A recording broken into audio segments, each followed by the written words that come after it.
अंबादास दानवे यांनी मुख्यमंत्री देवेंद्र फडणवीस यांना पत्र लिहिलं आहे। पत्राद्वारे तांदळाचा मोठा घोटाळा उघडकीस आणलाय।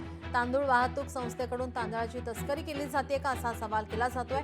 तांदळाची तस्करी करत पैशांचा अपहार केल्याचा आरोप करण्यात आला। शालेय विद्यार्थ्यांना मिळणारे तांदळाची परदेशामध्ये तस्करी केली जात असल्याचा पत्रामध्ये उल्लेख करण्यात आलेला आहे।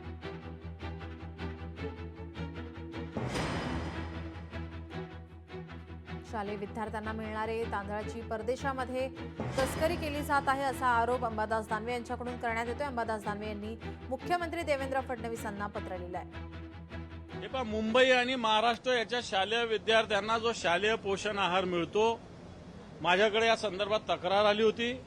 शालेय पोषण आहार वाहतुकीचा खर्च मुंबईमध्ये 1400 रुपये आणि महाराष्ट्रात 15,000 रुपये।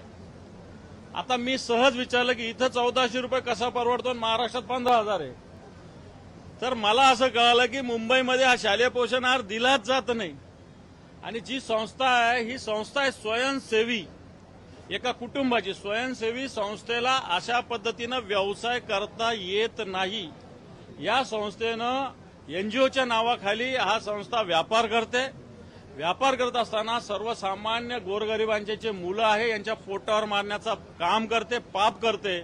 म्हणून हा आम्ही निवेदन सरकारला दिलेला आहे। परंतु येणाऱ्या काळात याच्यावर जर सरकारने कारवाई नाही केली तर मला असं वाटतं रस्त्यावर उतरून या संस्थेच्या विरुद्ध आम्ही आंदोलन करू। लोकशाही मराठी ऐका, पहा, जागरूक रहा।